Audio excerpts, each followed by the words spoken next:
ಆತ್ಮೀಯ ರೈತ ಬಾಂಧವರೇ, ಐಸಿಆರ್ ಕೆವಿಕೆ ವತಿಯಿಂದ ಪ್ರತಿ ಮಂಗಳವಾರ ಪ್ರಸಾರವಾಗುವ ಟೆಕ್ ಟಾಕ್ ಟ್ಯೂಸ್ಡೇ ಕಾರ್ಯಕ್ರಮದ 10ನೇ ಸಂಚಿಕೆಗೆ ತಮ್ಮೆಲ್ಲರಿಗೂ ಸ್ವಾಗತ.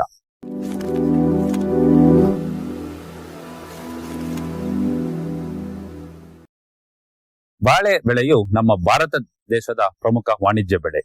ಇದು ಪ್ರತಿ ಹಬ್ಬಗಳಲ್ಲೂ ಮತ್ತು ಇದನ್ನು ಉಪಯೋಗಿಸುವುದರಿಂದ ತುಂಬಾ ಬೇಡಿಕೆ ಇರುವಂತ ಒಂದು ಹಣ್ಣಿನ ಬೆಳೆ. ಬಾಳೆ ಬೆಳೆಯಲ್ಲಿ ಉತ್ತಮವಾದಂತ ವೈಜ್ಞಾನಿಕ ಪದ್ಧತಿಗಳನ್ನು ಅಳವಡಿಸಿಕೊಂಡು ಬಂಗಾರದ ಬೆಳೆಯನ್ನು ಬೆಳೆದಿರುವ ರೈತರಾದ ದಶರಥ್ ರವರು ಇಂದು ನಮ್ಮೊಂದಿಗೆ ಇದ್ದಾರೆ. ಸರ್, ತಮಗೆ ಕಾರ್ಯಕ್ರಮಕ್ಕೆ ಸ್ವಾಗತ. ನಮಸ್ಕಾರ. ತಿಪ್ಟೂರು ತಾಲೂಕಿನ ಹಂಚೆಕೊಪ್ಪಳು ಗ್ರಾಮದ ಪ್ರಗತಿಪರ ರೈತರಾದ ಶ್ರೀಯುತ ದಶರಥ್ ರವರು ತಮ್ಮ 20 ಎಕರೆ ಜಮೀನಿನಲ್ಲಿ ಕೃಷಿ ಬೆಳೆಗಳಾದ ರಾಗಿ, ತೊಗರಿ ಜೊತೆಗೆ ತೋಟಗಾರಿಕಾ ಬೆಳೆಗಳಾದ ಬಾಳೆ, ಶುಂಠಿ, ಕುಂಬಳ ಮತ್ತು ಆಲೂಗೆಡ್ಡೆ ಇದರ ಜೊತೆಗೆ ತಿಪ್ಪಟೂರಿನ ಸುಪ್ರಸಿದ್ಧ ಬೆಳೆಯಾದ ತೆಂಗುವನ್ನು ತಾವು ಅಳವಡಿಸಿಕೊಂಡಿದ್ದಾರೆ. ಕೃಷಿ ಮತ್ತು ತೋಟಗಾರಿಕಾ ಬೆಳೆಗಳ ಜೊತೆಗೆ ಪಶುಸಂಗೋಪನೆಯಲ್ಲೂ ತಾವು ತೊಡಗಿಸಿಕೊಂಡು ಇತರೆ ಯುವ ರೈತರಿಗೆ ಮಾದರಿಯಾಗಿದ್ದಾರೆ. ಸೊ ಇಂದು ತಾವು ಬಾಳೆ ಬೆಳೆಯಲ್ಲಿ ಅಳವಡಿಸಿಕೊಂಡಿರುವ ವೈಜ್ಞಾನಿಕ ಪದ್ಧತಿಗಳು ಮತ್ತು ಬಾಳೆ ಬೆಳೆಯಲ್ಲಿ ಬೆಳೆದು ಕಂಡಂತ ಯಶಸ್ಸಿನ ಬಗ್ಗೆ ಈ ಒಂದು ಸಂಚಿಕೆಯಲ್ಲಿ ತಿಳಿದುಕೊಳ್ಳೋಣ.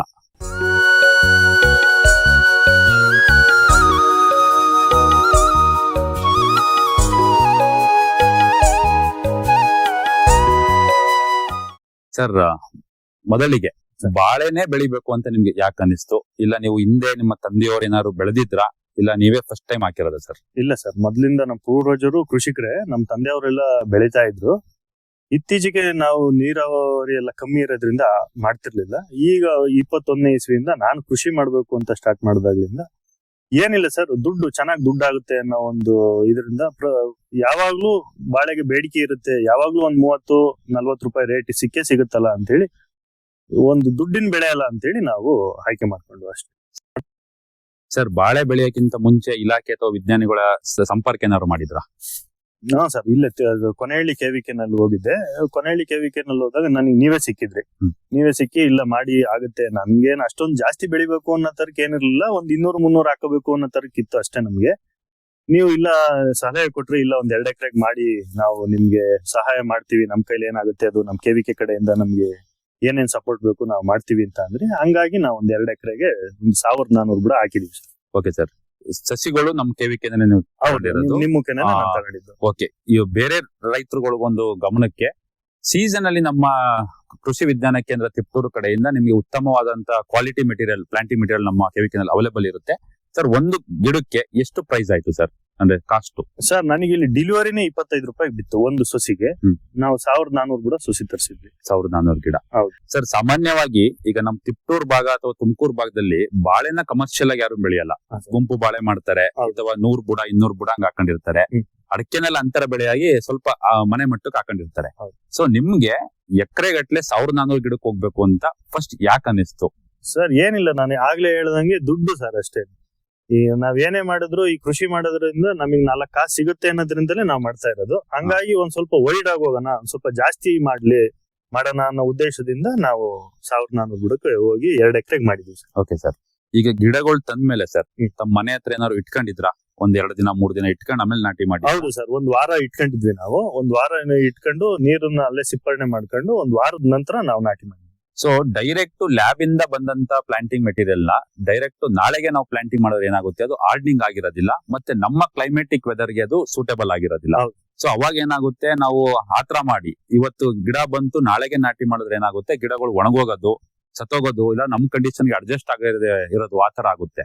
ಸೊ ಹಂಗಾಗಿ ನಮ್ಮ ವಾತಾವರಣಕ್ಕೆ ಅದು ಅಡ್ಜಸ್ಟ್ ಆಗ್ಬೇಕು ಅಂದ್ರೆ ಮಿನಿಮಮ್ ಒಂದು 4-5 ದಿನ ಇಟ್ಕೊಂಡು ನೀರ್ ಹಾಕೊಂಡು ಆಮೇಲೆ ಬೇಕಾದ್ರೆ ನಾವು ನಾಟಿ ಮಾಡಬಹುದು. ಸರ್, ಗುಂಡಿ ಎಷ್ಟು ಆಳಕ್ಕೆ ತೆಗ್ದಿರಿ ಸರ್? ನಾವು 2 ಅಡಿ ಗುಂಡಿ ತೆಗ್ಸಿದ್ವಿ. 2 ಅಡಿ ಗುಂಡಿ ತೆಗ್ಸಾದ್ಮೇಲೆ ಅದಕ್ಕೆ ಏನಾದ್ರು ಪರಿಕರಗಳು ಹಾಕಿದ್ರ? ಸರ್, 1 kg ಬೇವಿನ ಹಿಂಡಿ ಕೊಟ್ಟಿದ್ವಿ. ಅದ್ ಬಿಟ್ರೆ ಕೊಟ್ಟಿಗೆ ಗೊಬ್ಬರ ಕೊಟ್ಟಿದ್ವಿ, ಜೊತೆಗೆ ಟ್ರೈಕೋಡರ್ಮಾ ಮತ್ತೆ ಸುಡೋಮೋನಾಸ್ ಕೊಟ್ಟಿದ್ವಿ. Okay sir. ಸರ್, ಅಂತರ ಸಾಲಿಂದ ಸಾಲು ಗಿಡದಿಂದ 8ರಿಂದ 6 ಮಾಡಿದೀವಿ ಸರ್. ನಾವು ದೊಡ್ಡ ಟ್ರ್ಯಾಕ್ಟರ್ ಓಡಾಡ್ಬೇಕು, ಉಳುಮೆ ಮಾಡಕ್ಕೆಲ್ಲ ಅನುಕೂಲ ಆಗ್ಬೇಕು ಅಂತ ಹೇಳಿ 8ರಿಂದ 6 ಮಾಡಿದ್ವಿ. ಸಾಲಿಂದ ಸಾಲಿಗೆ 8 ಮಾಡಿದ್ವಿ, ಗಿಡದಿಂದ ಗಿಡಕ್ಕೆ 6 ಮಾಡಿದ್ವಿ. Okay sir. ಸರ್, ನಾಟಿ ಮಾಡಾದ್ಮೇಲೆ ನೀವು ಏನಾದ್ರು ಕೆಮಿಕಲ್ಸ್ ಗಳು ಹಾಕೋದಿರ್ಬೋದು ಅಥವಾ ಗೊಬ್ಬರಗಳನ್ನ ಯಾವ್ಯಾವ ತರ ಹಾಕಿದ್ರಿ ಸರ್? ಸರ್, ಬ್ಲೈಟೆಕ್ಸ್ ಹಾಕಿದ್ವಿ ನಾವು, ಶಿಲೀಂಧ್ರನಾಶಕ ಡ್ರಂಚಿಂಗ್ ಮಾಡಿದ್ವಿ. 1 ವಾರದ ನಂತರ ಯೂಮಿಕ್ ಆಸಿಡ್ ಹಾಕಿದ್ವಿ. ಅದ್ರ ಜೊತೆಗೆ ವಾಟರ್ ಸಾಲ್ಯುಬಲ್ 1261 ಡ್ರಂಚ್ ಮಾಡಿದ್ವಿ ಸರ್. ಎಷ್ಟು ಪ್ರಮಾಣ ಯುಮಿಕ್ ಆಸಿಡ್ ಮತ್ತೆ 1261? ಸರ್ ಅದೇ ಒಂದು ಬ್ಯಾರ್ಲ್ಗೆ 2 kg ಅಂತ ಹಾಕೊಂಡು 50 ml ನ ಫಸ್ಟ್ ಸ್ಟಾರ್ಟ್ ಮಾಡಿದ್ವಿ. 50 ml ಒಂದೊಂದು ಬುಡಕ್ ಕೊಟ್ವಿ. ಸೇಮ್ ಅದನ್ನ ಅದೇ ತರ 13045 19 ಮತ್ತೆ ವಾಟರ್ ಸಾಲ್ಯುಬಲ್ ಇದನ್ನು ಶೆಡ್ಯೂಲ್ ಹಾಕೊಟ್ಟಿದ್ರು ಅವರು, ವಾರಕ್ಕೆ ಎಷ್ಟೆಷ್ಟು ಹಾಕ್ಬೇಕು ಅಂತೇಳಿ. ಅದನ್ನ 50 ml ಮುಗಿಸಿ ಅದೇ ಸೇಮ್ 2 ತಿಂಗಳಿಗೆ 3 ತಿಂಗಳಿಗೆ ಅದೇ ವಾರಕ್ಕೆ ಅದನ್ನ ಜಾಸ್ತಿ ಮಾಡ್ತಗೊಂಡು ವಾರ 100 ml ಆ ತರ. ಗಿಡದ ಬೆಳವಣಿಗೆ ಆದಂಗೆಲ್ಲ ನಾವು ಕಾನ್ಸಂಟ್ರೇಷನ್ ನ ಜಾಸ್ತಿ ಮಾಡ್ಕೊಂಡು ಹೋಗಿದೀವಿ. ಅಂದ್ರೆ ಈಗ ಫಸ್ಟ್ ಪ್ರತಿ ವಾರ 50 ml ಕೊಡ್ತಿದ್ರೆ ಆಮೇಲೆ 100 ml 150 ml. ಸೊ ಒಂದು ವಾಟರ್ ಸಾಲ್ಯುಬಲ್ ಫರ್ಟಿಲೈಸರ್ಸ್ ಇಂದ ಇನ್ನೊಂದು ವಾಟರ್ ಸಾಲ್ಯುಬಲ್ ಫರ್ಟಿಲೈಸರ್ಸ್ ಕೊಡ್ಬೇಕಾದ್ರೆ ಎಷ್ಟು ದಿನಗಳ ಅಂತರ ಇತ್ತು ಸರ್? ಸರ್ 7 ರಿಂದ 8 ದಿವಸ ಮಾಡಿ, ಅಂದ್ರೆ ಒಂದು ವಾರಕ್ಕೊಂದು ಶೆಡ್ಯೂಲ್. ಹೌದು. ಈ ವಾಟರ್ ಸಾಲ್ಯುಬಲ್ ಫರ್ಟಿಲೈಸರ್ಸ್ ನ ಅಪ್ ಟು ಎಷ್ಟು ತಿಂಗಳು ತನಕ ಕೊಟ್ರಿ ಸರ್? 5ನೇ ತಿಂಗಳ ತನಕ ನಾವು ಕೊಟ್ಟಿದ್ದೀವಿ. Okay sir. ಸೊ 5ನೇ ತಿಂಗಳಾದ್ಮೇಲೆ 5ನೇ ತಿಂಗಳಾದ್ಮೇಲೆ ಸಾಯಿಲ್ ಅಪ್ಲಿಕೆಂಟ್ ಸ್ಟಾರ್ಟ್ ಮಾಡಿದ್ವಿ ಸರ್ ನಾವು. ಸಾಯಿಲ್ ಅಪ್ಲಿಕೆಂಟ್ ಸ್ಟಾರ್ಟ್ ಮಾಡ್ಬಿಟ್ಟು ಅದು ದಿಂಡು ಏರ್ಸ್ಬಿಟ್ಟಿವಿ. ಓಕೆ, ಅದು ದಿಂಡು ಏರ್ಸಿದ್ದು ಅಂದ್ರಲ್ಲ ಸರ್, ಎಷ್ಟಡಿ ಎತ್ತರ? ಸರ್ ಅದು 1.5 ಅಡಿ ಎತ್ತರ ಬರುತ್ತೆ. ನಮ್ದೇ ಟ್ರ್ಯಾಕ್ಟರ್ ಇದೆ, ರಿವರ್ಸ್ ಫಾರ್ವರ್ಡ್ ಅಂತ ಒಂದು ರೋಟಾವೇಟರ್ ಇದೆ. ಆ ರೋಟಾವೇಟರ್ ನಲ್ಲಿ ಟ್ರ್ಯಾಕ್ಟರ್ ಹೊಡ್ಕೊಂಡು ಹೋದ್ರೆ ಅದು ದಿಂಡು ಬದು ಮಾಡ್ಕೊಂಡು ಹೋಗುತ್ತೆ. ನಾವು ಗೊಬ್ಬರ ಹಾಕ್ಬಿಟ್ಟು ಅದ್ ದಿಂಡನ್ನ ಏರ್ಸ್ಬಿಟ್ವಿ ನಾವು. 5 ತಿಂಗಳಾದ್ಮೇಲೆ ಮತ್ತೆ 6ನೇ ತಿಂಗಳಿಂದ ವಾಟರ್ ಸಾಲ್ಯುಬಲ್ ನ ಕಂಟಿನ್ಯೂ ಮತ್ತೆ 6-7 ವಾಟರ್ ಸಾಲ್ಯುಬಲ್ ಕಂಪ್ಲೀಟ್ ಕೊಟ್ವಿ. ವಾಟರ್ ಸಾಲ್ಯುಬಲ್ ಆದ್ಮೇಲೆ ಮತ್ತೆ 7ನೇ ತಿಂಗಳು 8ನೇ ತಿಂಗಳು ಮತ್ತೆ ಸಾಯಿಲ್ ಅಪ್ಲಿಕೆಂಟ್ಗೆ ಹೋದ್ವಿ ನಾವು. ಓಕೆ, ರೈತ ಬಂದವರೇ, ಇಲ್ಲಿ ಬಾಳೆ ಒಂದು ಪ್ರಮುಖ ವಾಣಿಜ್ಯ ಬೆಳೆ ಆಗಿರೋದ್ರಿಂದ ನಾವು ಸಾಯಿಲ್ ಅಪ್ಲಿಕೆಂಟ್, ಈಗ ಯೂರಿಯಾ, DAP 10-26 ಈ ತರ ಹಾಕೋ ಬದಲು ನೀರಿನಲ್ಲಿ ಕರಗುವಂತಹ ಗೊಬ್ಬರಗಳು 19 ಇರ್ಬೋದು, 1261 ಇರ್ಬೋದು, 13045 ಇರ್ಬೋದು, 0050 ಇರ್ಬೋದು, ಈ ತರವನ್ನ ನಾವು ಪ್ರಮಾಣದಲ್ಲಿ ಈಗ 1 kg ಬ್ಯಾರಲ್ 1 kgನ 200 ಲೀಟರ್ ನೀರಿಗೆ ಮಿಕ್ಸ್ ಮಾಡಿ ಒಂದು ಗಿಡಕ್ಕೆ 50 ml 100 ml 150 ml, ಈಗ ಗಿಡ ಬೆಳೆದಂಗೆ 250 ml 300 ml ತನಕ ಕೊಟ್ರೆ ಇಲ್ಲೇನಾಗುತ್ತೆ, ನಿಮ್ಗೆ ಗೊಬ್ಬರಗಳು ವೇಸ್ಟ್ ಆಗಲ್ಲ. ನಾವೇನ್ ಮಾಡ್ತೀವಿ, ಸಾಯಿಲ್ ಅಪ್ಲಿಕೆಂಟ್ ಹಾಕ್ದಾಗ ಮಣ್ಣು ಮುಚ್ಚೆ ಹೋದ್ರೆ ಸೂರ್ಯನ ಶಾಖಕ್ಕೆ ಅದು ಕರಗೋಗೋದ ಇರ್ಬೋದು, ಅಥವಾ ನೀರು ನಮ್ಗೆ ಸಾಕಷ್ಟು ಪ್ರಮಾಣದಲ್ಲಿ ತೇವಾಂಶ ಇಲ್ಲ ಅಂದ್ರೆ ಕರಗಕ್ಕೆ ಸ್ವಲ್ಪ ಲೇಟ್ ಆಗ್ಬೋದು. ಫಲಿತಾಂಶ ನಿಮ್ಗೆ ಏನಾಗುತ್ತೆ, ವಾರ 10 ದಿನ ತಗೊಳುತ್ತೆ. ಅದೇ ನೀರಿನಲ್ಲಿ ಕರಗುವ ರಸಗೊಬ್ಬರಗಳನ್ನ ಕೊಟ್ರೆ ನಿಮ್ಗೆ ಫಲಿತಾಂಶ 2 ದಿನಕ್ಕೇನೆ ನಿಮ್ಗೆ ರಿಸಲ್ಟ್ ಗೊತ್ತಾಗುತ್ತೆ. ಸರ್, ನೀವು ಒಂದು ಪಾಯಿಂಟ್ ಹೇಳಿದ್ರಿ, ಶಿಲೀಂಧ್ರನಾಶಕ ಒಂದು ಪ್ಲಾಂಟಿಂಗ್ ಮಾಡಿ ಇಮಿಡಿಯೇಟ್ ಆಗಿ ಯಾವ್ದು ಬ್ಲೈಟೆಕ್ಸ್ ಹಾಕಿದ್ದೀರಿ. ಸೊ ಬ್ಲೈಟೆಕ್ಸ್ ಅಂದ್ರೆ ಕಾಪರ್ ಆಕ್ಸಿ ಕ್ಲೋರೈಡ್ ಅಂತ ನಿಮ್ಗೆ ಅಂಗಡಿನಲ್ಲಿ ಸಿಗುತ್ತೆ. ಅದು ಏನ್ಕಪ್ಪ ಅಂದ್ರೆ, ಈಗ ನೀವು ಹೇಳ್ಬೋದು, ಈಗ ರೈತರು ಸುಮಾರು ಜನ ನಮ್ ಕೆವಿಕೆಗೆಲ್ಲ ಬಂದು ಒಂದು ಕಂಪ್ಲೇಂಟ್ ಏನಂದ್ರೆ, ಟಿಶ್ಯೂ ಕಲ್ಚರ್ ಬಾಳೆನೆ ಹಾಕಿದೀವಿ ಆದ್ರೂ ರೋಗಗಳು ಬರ್ತಾ ಇದೆ ಅಂತ. ರೋಗ ಹರಡಕ್ಕೆ ಒಂದು ಗಾಳಿಯಿಂದ ಹರಡಿರುತ್ತೆ, ಇಲ್ಲಾಂದ್ರೆ ನಿಮ್ ಸಾಯಿಲ್ ಬಾರ್ನ್ ಪ್ಯಾಥೋಜನ್ ಇರುತ್ತೆ, ಅಂದ್ರೆ ನಿಮ್ ಭೂಮಿಯಿಂದನೇ ಕೂಡ ಹರಡುವಂತದ್ದು ಇರುತ್ತೆ. ಸೊ ನಾಟಿ ಮಾಡಿದ ತಕ್ಷಣ ಭೂಮಿಯಿಂದ ನಿಮಗೆ ರೋಗಗಳು ಹರಡದೇನೆ ಇರಲಿ ಅಂತ ಹೇಳಿ ನಾವು ಯಾವ್ದಾದ್ರು ಒಂದು ಶಿಲೀಂಧ್ರನಾಶಕನ ಟ್ರೆಂಚಿಂಗ್ ಮಾಡಿಸ್ತೀವಿ. ಸರ್, ಮುಂದುವರೆದು ನಾನೊಂದು ಪ್ರಶ್ನೆ ಕೇಳೋದ್ ಮರ್ತಿದ್ದೆ ನಿಮ್ಗೆ. ನಾಟಿ ಮಾಡೋದು ಯಾವ ತಿಂಗಳಲ್ಲಿ ಮಾಡಿದ್ರಿ ಸರ್? ಸರ್ ಆಗಸ್ಟ್ 15ಕ್ಕೆ ಮಾಡಿದ್ವಿ. ಆಗಸ್ಟ್ 15. ಯಾಕೆ ಪರ್ಟಿಕ್ಯುಲರ್ ಆಗಿ? ಈಗ ರೈತರು ಏನ್ ಮಾಡ್ತಾರೆ, ಸಾಮಾನ್ಯವಾಗಿ ಮಳೆ ಸ್ಟಾರ್ಟ್ ಆದ ತಕ್ಷಣ ಜೂನ್ಗೆ ಹೋಗ್ತಾರೆ, ಇಲ್ಲ ಬಸವನ ಹಬ್ಬ ಅಂತ ಹೇಳಿ ಈಗ ಏಪ್ರಿಲ್ ಡಿಮ್ಯಾಂಡ್ ಮಾಡ್ತಿದ್ದಾರೆ. ಬಟ್ ನೀವು ಪರ್ಟಿಕ್ಯುಲರ್ ಆಗಸ್ಟ್ ಮಂತ್ ಹೋಗಕ್ಕೆ ಏನಾದ್ರು ಕಾರಣ ಇದೆ? ಏನಿಲ್ಲ ಸರ್, ಹಬ್ಬಗಳು ಸಿಗ್ತವೆ. ನಾವ್ ಈ ಆಗಸ್ಟ್ ಗೆ ಏನಾರ ಮಾಡಿದ್ರೆ ಬಿಫೋರ್ ಮಾಡ್ಬೋದು, ಮಾಡಬಾರ್ದು ಅಂತ ಏನಲ್ಲ. ಆಗಸ್ಟ್ ಗೆ ಮಾಡಿದ್ರೆ ಏನಾಗುತ್ತೆ ಅಂತ ಅಂದ್ರೆ ನಮ್ಗೆ ಹಬ್ಬಗಳು ಸಿಗುತ್ತೆ, ಗಾಳಿಗೆ ಸಿಗಲ್ಲ. ಪರ್ಟಿಕ್ಯುಲರ್ ಆಗಿ ಗಾಳಿಗೆ ಬಾಳೆ ಸಿಗಲ್ಲ ಗೊನೆ ಬಂದ ನಂತರ. ಹಂಗಾಗಿ ನಾವು ಆಗಸ್ಟ್ ಹಬ್ಬಗಳು ಬರ್ತವೆ, ಆ ಹಬ್ಬದ ಟೈಮಲ್ಲಿ ನಮಗೆ ಒಂದ್ ಸ್ವಲ್ಪ ದುಡ್ಡು ಜಾಸ್ತಿ ಸಿಗುತ್ತಲ್ಲ ಅಂತೇಳಿ ನಾವು ಆಗಸ್ಟ್. ಸೊ ನೀವು ಹಾಕಿರೋದು ಏಲಕ್ಕಿ ಬಾಳೆ? ಹೌದು ಸರ್, ಏಲಕ್ಕಿ ಬಾಳೆ. ಸೊ ಏಲಕ್ಕಿ ಬಾಳೆ ನಮ್ಗೆ ಈ ಆಗಸ್ಟ್ ನಾಟಿ ಮಾಡಿದ್ರೆ ನೆಕ್ಸ್ಟ್ ಆಗಸ್ಟ್ ಅಂದ್ರೆ 12 ತಿಂಗಳು ಬೆಳೆ ಕಟಾವ್ ಬರುತ್ತೆ. ಹೌದು. ಹಬ್ಬಗಳು ಕೋಇನ್ಸಿಡೆನ್ಸ್ ಆಗ್ತವೆ, ವರಮಹಾಲಕ್ಷ್ಮಿ, ಗಣೇಶ ಹಬ್ಬ, ಆ ತರ ಹಬ್ಬಗಳು ಇರೋದ್ರಿಂದ, ಮಾರ್ನಮಿ ಬರುತ್ತೆ, ದೀಪಾವಳಿ ಬರುತ್ತೆ, ಏಕ ಹಬ್ಬ ಇರುತ್ತೆ. ಹಾಗಾಗಿ ಆ ಟೈಮಲ್ಲಿ ಬೇಡಿಕೆ ಜಾಸ್ತಿ ಇರುತ್ತೆ ಅಂತೇಳಿ ನಾವು ಆಗಸ್ಟ್. Okay sir. ಸರ್, ಮುಂದುವರೆದು ಈಗ ನೀವೇ ಒಂದ್ ಪಾಯಿಂಟ್ ಹೇಳಿದ್ರಿ, ಗಾಳಿಗೆ ಸಿಗಲ್ಲ ಮರಗಳು ಅಂತ. ಈಗ ನಾವು ಹಾಕಿದೀವಿ ಆಗಸ್ಟ್ ಮಂತ್ಗೆ ಅಂತ ಹೇಳಿದ್ರಿ, ಗಾಳಿಯಿಂದ ತಪ್ಪಿಸ್ಕೊಳಕ್ಕೆ ಏನಾದ್ರು ನೀವು ಮಾಡಿದ್ರ ಸರ್ ವೈಜ್ಞಾನಿಕವಾಗಿ? ನಾವು ಟೇಪ್ ಕಟ್ಸಿದ್ವಿ ಸರ್. ನಾನು ಟೇಪ್ ಹಿಂಗೆ ಯೂಟ್ಯೂಬ್ ಅಲ್ಲಿ ನೋಡ್ಬೇಕಾದ್ರೆ ಯಾರೋ ಒಬ್ರು ಮಾಡಿದ್ರು, ಚಾಮರಾಜನಗರದ ಕಡೆಯವರು. ಅವ್ರು ಅದೇ ನಿಮ್ಗೆ ಕಾಂಟ್ಯಾಕ್ಟ್ ಮಾಡಿದೆ, ನೀವು ಅಲ್ಲಿ ಯಾರೋ ಒಬ್ರು ನಮಗೆ ಪರಿಚಯದವ್ರು ಇದಾರೆ ಅಂತ ಅಂದ್ರೆ ಅವ್ರನ್ನ ಕಾಂಟ್ಯಾಕ್ಟ್ ಮಾಡಿದಾಗ ಅವರು ನಾವು ಮಾಡ್ಕೊಡ್ತೀವಿ ಅಂತ ಅಂದ್ರು. ನಮಗೆ 1400 ಬುಡಕ್ಕೆ ಒಂದು 14,000 ರೂಪಾಯಿ ಖರ್ಚು ಕಮ್ಮಿ ಆಗುತ್ತೆ. ಅದು ಅಂದ್ರೆ ಖರ್ಚು ಬರೋದು ಗಿಡಕ್ಕೆ 10 ರೂಪಾಯಿ ಬೀಳ್ತು, ಅಷ್ಟೇ ಬೀಳೋದು. ಅದು ನಾನು ಹೇಳ್ತಾ ಇರೋದು, ಅವ್ರು ಹೋಗ ಬರೋ ಚಾರ್ಜ್, ಆ ಟೇಪು, ಅವ್ರ ಕೂಲಿ ಎಲ್ಲ ಸೇರಿ ನಮಗೆ 14,000 ಬಿದ್ದಿತ್ತು. ಹಂಗಾಗಿ ಅದು ಖರ್ಚು ಜಾಸ್ತಿ ಬರಲ್ಲ. ನಮ್ ಬಾಳೆ ಒಂದು ಬಾಳೆನೂ ಸಹ ಬಿದ್ದಿರ್ಲಿಲ್ಲ. ಎಷ್ಟು ಗಾಳಿ ಬಂದ್ರು, ಗೊನೆ ಎಷ್ಟೇ ತೂಕ ಆಗಿದ್ರು ಒಂದೇ ಒಂದ್ ಬುಡನು ಸಹ ನಮಗ್ ಬಿದ್ದಿರ್ಲಿಲ್ಲ. ನಾವು ಗುಜ್ಜುನು ಆ ತರ ನಾವು ಗುಜ್ಜುನು ಕೊಡಕ್ ಹೋಗ್ಲಿಲ್ಲ.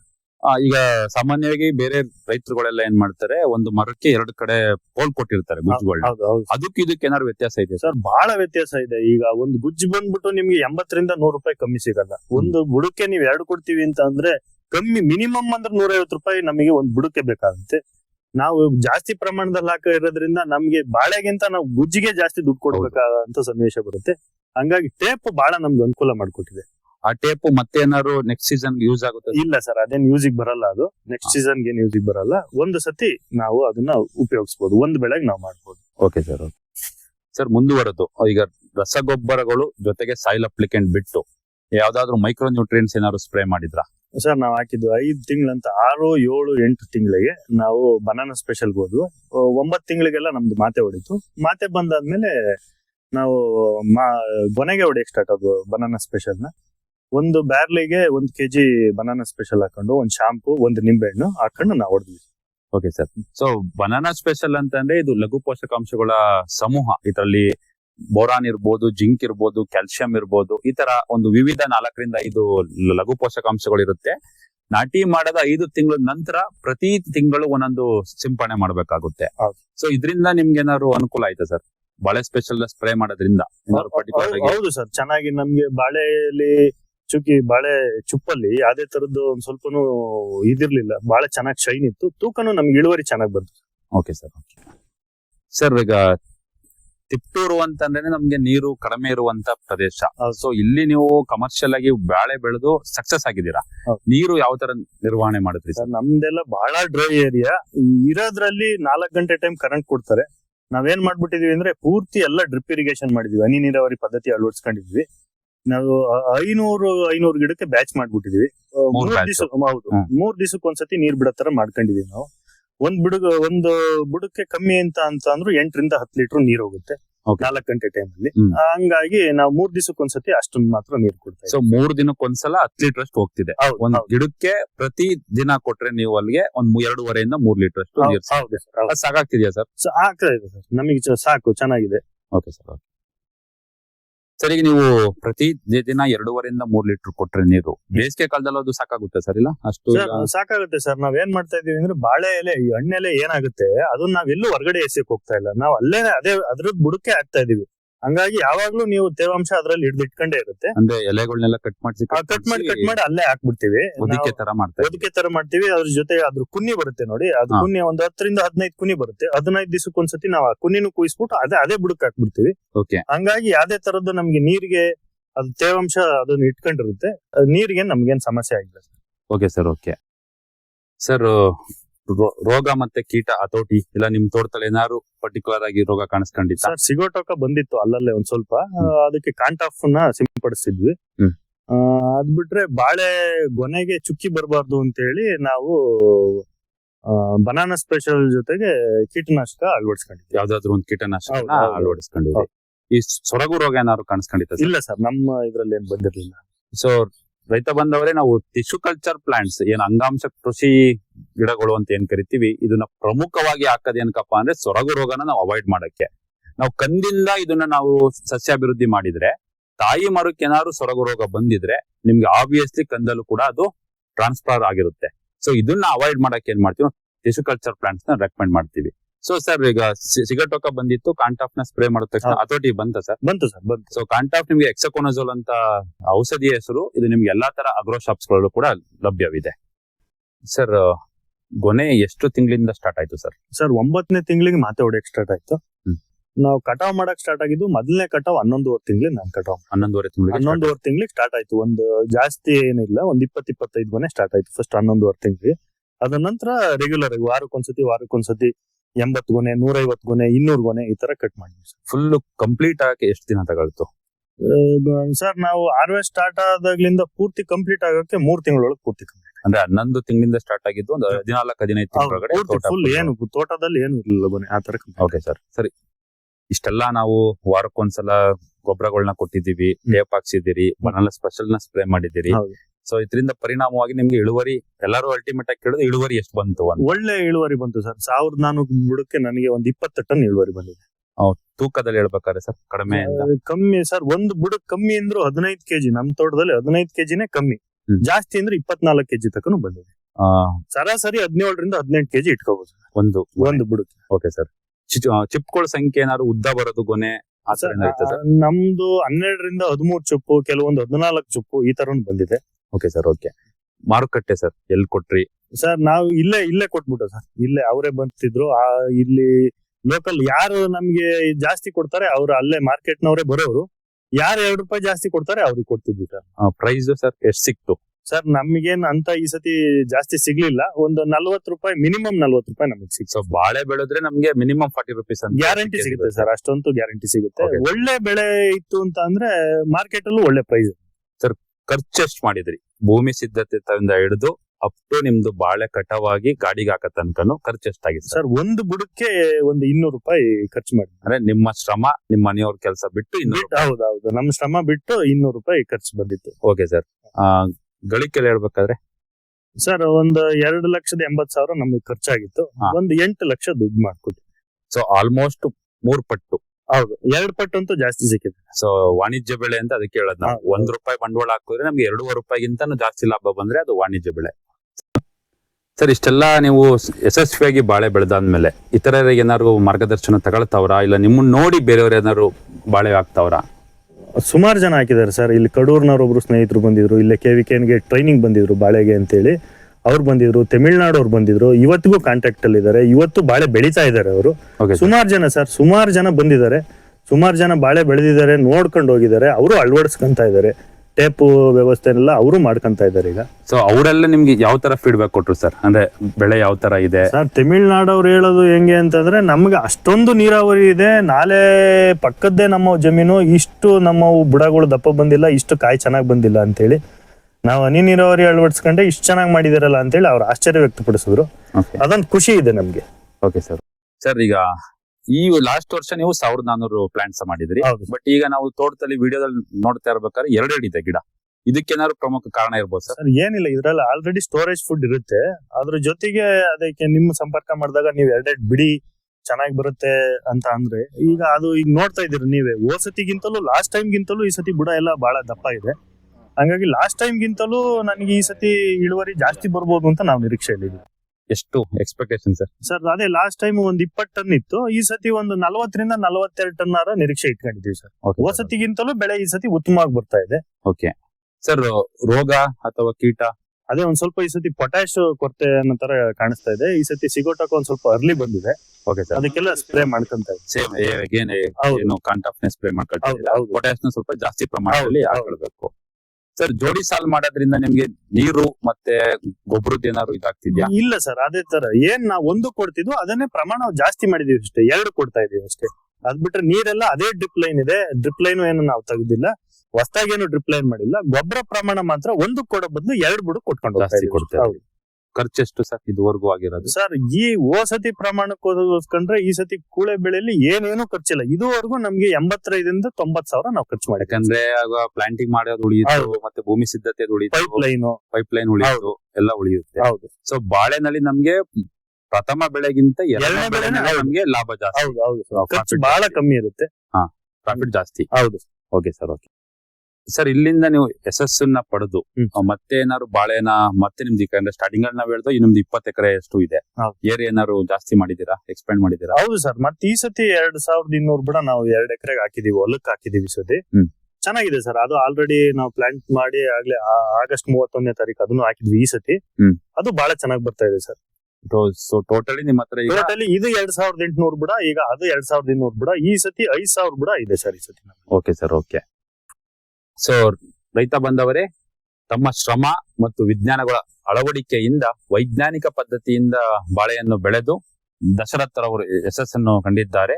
ಈ ನಿಟ್ಟಿನಲ್ಲಿ ಅವರಿಗೆ ನಮ್ಮ KVK ವತಿಯಿಂದ ನಾವು ಒಂದು ಶಿಫಾರಸು ಮಾಡಿದ್ದು, ಒಂದು ಭಾರತ ಸರ್ಕಾರದಿಂದ ಮಹೇಂದ್ರ ಟ್ರಾಕ್ಟರ್ ಕಂಪನಿಯಿಂದ ಒಂದು MCF ಅಂತ ಒಂದು ಅವಾರ್ಡ್ ಕೊಡ್ತಾರೆ, ಅಂದ್ರೆ ಮಿಲೇನಿಯರ್ ಫಾರ್ಮರ್ ಅವಾರ್ಡ್ ಅಂತ. ಸೊ ಬಾಳೆ ಕೆಟಗರಿನಲ್ಲಿ 10 ಲಕ್ಷಕ್ಕೂ ಹೆಚ್ಚು ಆದಾಯವನ್ನ ಗಳಿಸಿರುವ ರೈತರು ಅಂತ ಹೇಳಿ ನಮ್ಮ ತುಮಕೂರು ಜಿಲ್ಲೆಯಲ್ಲಿ ಇವರಿಗೆ ಅವಾರ್ಡ್ ಲಭಿಸಿದೆ. ಸೊ ಸರ್, ಕೊನೆಗೆ ಬಾಳೆ ಬೆಳೆದು ನಿಮ್ಮ ಅನುಭವ ಮತ್ತೆ ಇತರೆ ರೈತರು ಏನಾದ್ರು ಬಾಳೆ ಬೆಳೀತಿರೋರಿಗೆ ಅಥವಾ ಬೆಳೆಯೋರಿಗೆ ನಿಮ್ಮ ಅನಿಸಿಕೆಗಳು ಸರ್? ಸರ್ ನಮ್ಗೆ ಈಗ ಆಲ್ರೆಡಿ 1 ವರ್ಷದ್ದು ನಾವಲ್ಲೇ ಹಾರ್ವೆಸ್ಟ್ ಮಾಡಿದೀವಿ. ನಮ್ಮ ಅನುಭವ ಏನ್ ಹೇಳ್ತಾ ಇದೆ, ಇದ್ರಲ್ಲಿ ಒಳ್ಳೆ ದುಡ್ಡಾಗುತ್ತೆ. ಈಗ ಸುಮ್ನೆ ಸಾಧಾರಣ ಭಾಷೆಯಲ್ಲಿ ಹೇಳ್ಬೇಕು ಅಂತಂದ್ರೆ ರೈತರು ಮಾಡ್ತಾ ಇರೋದೇ ದುಡ್ಡುಗೋಸ್ಕರ. ಹೌದು. ಒಳ್ಳೆ ದುಡ್ಡಾಗುತ್ತೆ. ಹಂಗಾಗಿ ನಾವು ಈ ಸತಿ ಮತ್ತೆ ನೆಲನು ಎಕ್ಸ್ಟೆಂಡ್ ಮಾಡ್ಕೊಂಡು ನಾನೇ ಈ ಸತಿ 2200 ಕೂಡ ಎಕ್ಸ್ಟ್ರಾ ಹಾಕಿದೀನಿ. ಹಂಗಾಗಿ ಮಾಡ್ಬೋದು ಸರ್, ನೀರಿನ ನಿರ್ವಹಣೆ ಕಮ್ಮಿ ನೀರಲ್ಲೂ ಸಹ ನಾವು ಮಾಡ್ಕೊಂಡು ಹೋಗ್ಬೋದು ಬಾಳೆನ. ಹಂಗಾಗಿ ಎಲ್ಲಾ ರೈತರು ಇದ್ರ ಅಳವಡಿಸ್ಕೊಂಡ್ರೆ ಒಳ್ಳೆ ದುಡ್ಡಾಗುತ್ತೆ, ಚೆನ್ನಾಗಿ ಒಳ್ಳೆ ವಾಣಿಜ್ಯ ಬೆಳೆ. ಸೊ ತಿಪ್ಟೂರು, ತುಮಕೂರು, ಅರಸೀಕೆರೆ ಈ ಭಾಗದಲ್ಲಿ ರೈತರು ಕೂಡ ಇರುವಂತ ನೀರ್ನ ಬಳಸ್ಕೊಂಡು ಉತ್ತಮವಾದಂತ ಬೆಳೆ ತೆಗಿಬಹುದು. ಹೌದು, ಮಾಡ್ಬೋದು, ಖಂಡಿತ. ಓಕೆ ಸರ್, ಓಕೆ, ಧನ್ಯವಾದಗಳು ಸರ್ ಕಾರ್ಯಕ್ರಮಕ್ಕೆ. ಸೊ ತಮ್ಮೆಲ್ಲರ ಶ್ರಮದ ಜೊತೆಗೆ ವಿಜ್ಞಾನವನ್ನು ಅಳವಡಿಸಿಕೊಂಡು ವೈಜ್ಞಾನಿಕವಾಗಿ ಬೇಸಾಯವನ್ನು ಮಾಡಿದರೆ ತಮ್ಮ ಜಮೀನಿನಲ್ಲಿ ಕೂಡ ಉತ್ತಮ ರೀತಿಯಾದಂತ ಬಾಳೆಯನ್ನು ಬೆಳೆಯಬಹುದು. ಇದೇ ತರ ವಿವಿಧ ರೀತಿಯ ವಿಜ್ಞಾನಗಳು ಮತ್ತು ಪ್ರಗತಿಪರ ರೈತರೊಂದಿಗೆ ಮುಂದಿನ ಸಂಚಿಕೆಯಲ್ಲಿ ತಮ್ಮೆಲ್ಲರನ್ನು ಭೇಟಿ ಮಾಡೋಣ. ನಮಸ್ಕಾರಗಳು.